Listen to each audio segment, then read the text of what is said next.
Israel কি ইরানে nuclear হামলা করবে? হলে কি হবে বিশ্বে?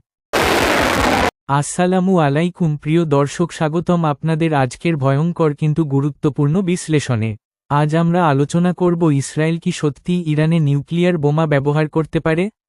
করলে কি হবে? এবং বিশ্ব কি ঢুকে পড়বে এক ভয়াবহ পরিণতির দিকে?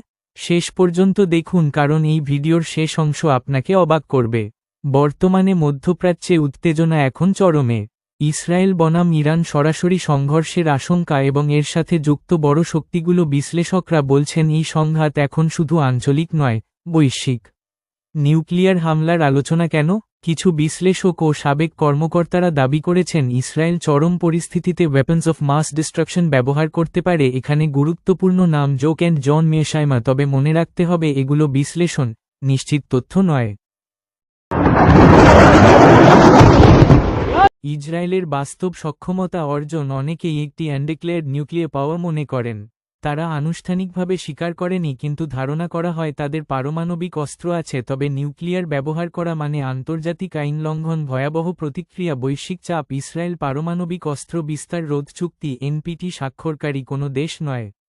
ফলে আন্তর্জাতিক পারমাণবিক শক্তি সংস্থা আইএইএ তাদের পারমাণবিক স্থাপনাগুলো পরিদর্শন করতে পারে না।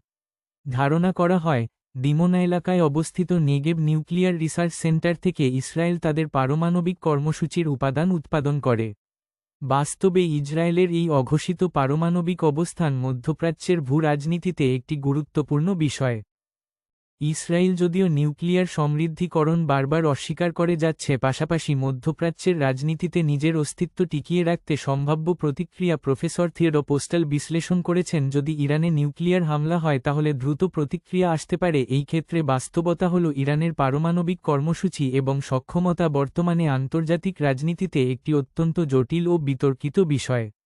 ইরান বরাবরই দাবি করে আসছে যে তাদের পারমাণবিক কর্মসূচি সম্পূর্ণ শান্তিপূর্ণ এবং বিদ্যুৎ উৎপাদনের জন্য।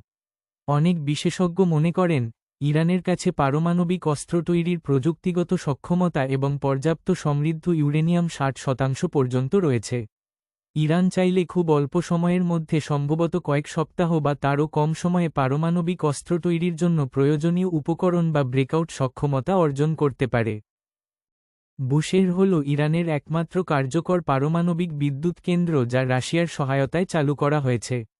ইরানের ইউরেনিয়াম সমৃদ্ধকরণ কার্যক্রম এবং পারমাণবিক চুক্তির জেসিপিওএ সীমাবদ্ধতাগুলো মেনে না চলায় যুক্তরাষ্ট্র ও ইসরায়েল সহ বেশ কিছু দেশ একে বড় হুমকি হিসেবে দেখে। ইরান পারমাণবিক অস্ত্রের দ্বারপ্রান্তে বা থ্রেশহোল্ড রাষ্ট্র হিসেবে পরিচিত, অর্থাৎ অস্ত্র তৈরির সক্ষমতা থাকলেও তারা এখন পর্যন্ত আনুষ্ঠানিকভাবে তা তৈরি বা ঘোষণা করেনি। তবে দর্শক, যুদ্ধের ভাষা যতই কঠিন হোক, বাস্তবে সিদ্ধান্ত নেওয়া অনেক কঠিন। পারমাণবিক যুদ্ধ শুরু করা সহজ, শেষ করা অসম্ভব। ইরানে পারমাণবিক অস্ত্র আছে এটা নিশ্চিত নয় ইসরায়েল আর আমেরিকা। মূলত এই অনিশ্চয়তা, পূর্ণমাত্রার যুদ্ধের ঝুঁকি, ব্যাপক ক্ষয়ক্ষতি এবং ভূ-রাজনৈতিক জটিলতার কারণে সরাসরি ব্যাপকভিত্তিক মানবিক বা সামরিক হামলা এড়িয়ে সতর্কতামূলক ও নির্দিষ্ট লক্ষ্যবস্তুতে হামলা চালানো হচ্ছে। দর্শক, এমন এক বিষয়ের উপর আপনার মতামত কি? কমেন্টে জানান, লাইক দিন, শেয়ার করুন। আল্লাহ হাফেজ।